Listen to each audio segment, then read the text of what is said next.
Corroncho. Quédese que este video le interesa. O sea, hago un video hablando de los bogotanos y de cómo la identidad cachaca floreció en cierto momento a partir de algunos elementos tomados de ciertas culturas extranjeras como la inglesa, ¿no? Y que por eso esta identidad cachaca se caracterizaba mucho por la elegancia, por la formalidad.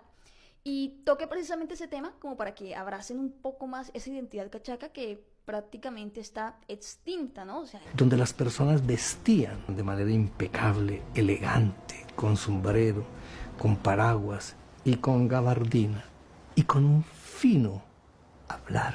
Se perdió. Hablan un léxico que tal vez nosotros no lo entendemos. ¿Qué hubo, parcero? ¿Qué chimba? Y son cosas que para nosotros, a mí me suenan feo. y a muchos bogotanos les encantó el video, pero tampoco faltaron los comentarios de cuál es el resentimiento, cuál es la persecución, la obsesión, dejen de hablar de nosotros.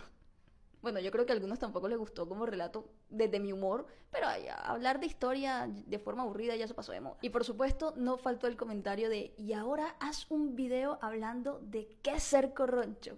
Algo que no tenía nada que ver con el video, pero vamos a hablar de eso. A ver, se supone que para el siglo XVII este término, corroncho o corroncha, era utilizado para referirse a la corteza pura, ordinaria y gruesa de algunos árboles que crecían en el campo de lo que hoy es la región Caribe.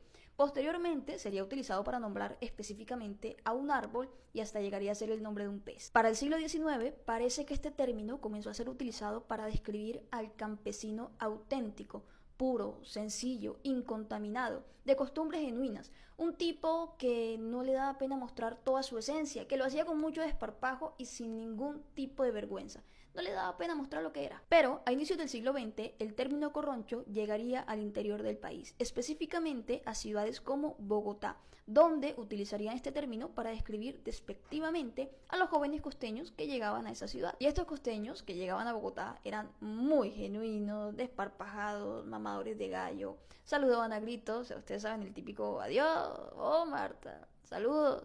Llevaban parranda, no les daba vergüenza mostrar ninguna de sus costumbres, vestimenta muy relajada, zapatos muy sencillos de tierra caliente y obviamente mostraban cierto desconocimiento ante esas cosas nuevas que encontraban en Bogotá. ¿Qué pasó? Que esos elementos de la identidad costeña chocaron mucho con la identidad cachaca, que también florecía para esa época, y que como les conté en el anterior video, tuvieron como modelo a seguir elementos de ciertas culturas extranjeras como la inglesa.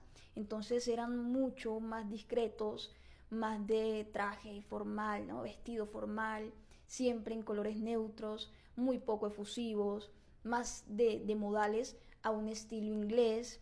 Entonces obviamente cuando veían todo lo del costeño les parecía grotesco, de mal gusto, ordinario. Y allí comienzan a decirles corronchos, con ese uso despectivo que hacía referencia a esa autenticidad cultural que para ellos era grotesca. A partir de allí comenzaron a darle definiciones completamente distintas al término corroncho. Persona tosca, persona ordinaria, poco civilizada, he leído por ahí, personas sin modales, etc. Pero entonces podemos ver que el término corroncho realmente no corresponde a ninguna de esas definiciones, sino que más bien obedece a un simple choque cultural.